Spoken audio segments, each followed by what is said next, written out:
Today's Bible reading is taken from Book of Daniel chapter 13 verses 1 to 9, 15 to 17, 19 to 30, 33 to 62, and today's Gospel according to John chapter 8 verses 12 to 20.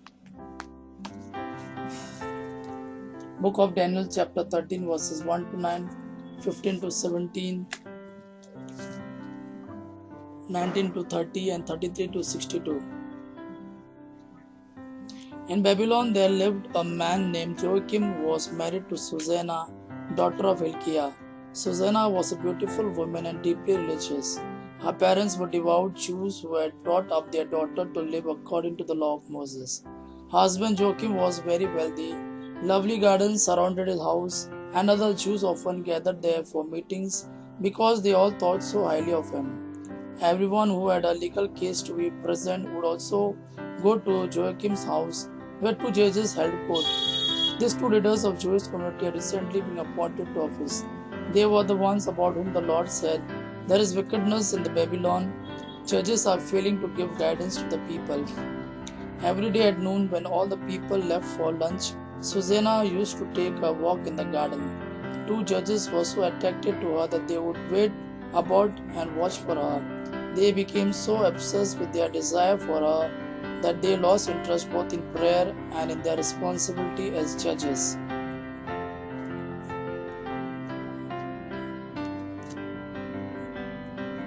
So they kept waiting for the right opportunity.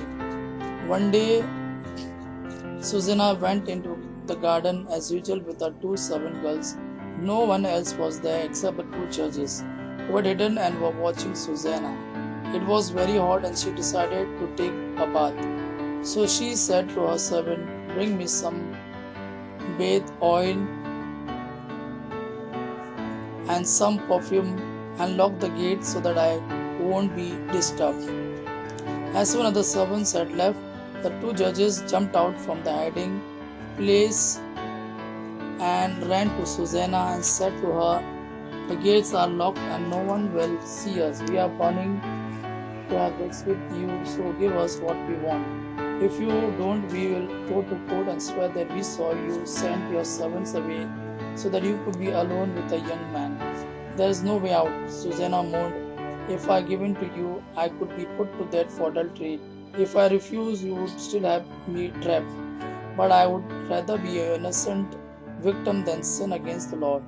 So she started screaming as loud as she could, and the two judges began shouting accusations while one of them ran and unlocked the gates. As soon as the servants in the house heard all the noise, they ran into the garden to the side door to find out what had happened to Susanna. The judges told their story, and the servants were shocked and ashamed. Such a thing had never been said about Susanna before. The next day, when the people assembled at Joachim's house, the two judges arrived, fully determined to carry out their wicked plan to have Susanna put to death. In front of all the people, they said, "Send for Joachim's wife Susanna, the daughter of Hilkiah." When she was called, she came in with her parents, her children, and all her other relatives.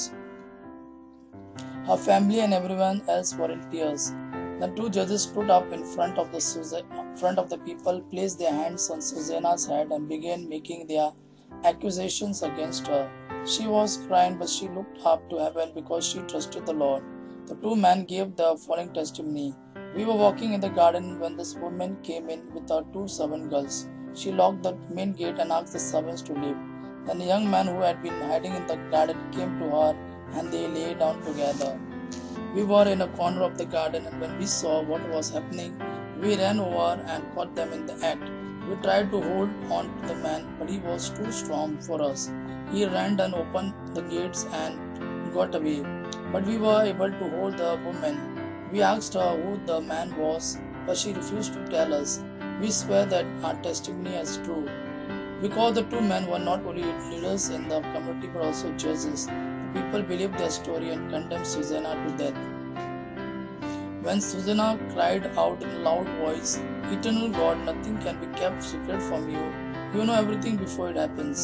Here I am about to die, but you know that I am innocent, that these men are lying. Why must I die?" The Lord heard her prayer and led a young man named Daniel to speak out, just as Susanna was being taken away to her death. He shouted, "I refuse to be a party to her death." Everyone turned round to look at him and asked, "Who are you talking about?" Daniel stood up before them and said, "People of Israel, how foolish can you be? Are you going to condemn an Israelite woman to death on this kind of evidence? You haven't even tried to find out the truth." He opened the case. The testimony this man gave was a lie. So all the people hurried back to where the trial had been taking place, and the official said to Daniel, "God has given you wisdom beyond your years, so come and join us and explain to us what you mean."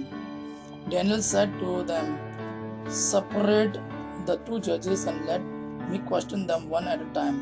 Then Daniel called the first judge and said, "You wicked old man, now you will have to answer for all the sins you have committed. You have been given unjust sentences. You have condemned the innocent and released the guilty, even though the Lord has said, 'Do not put an innocent person to death.'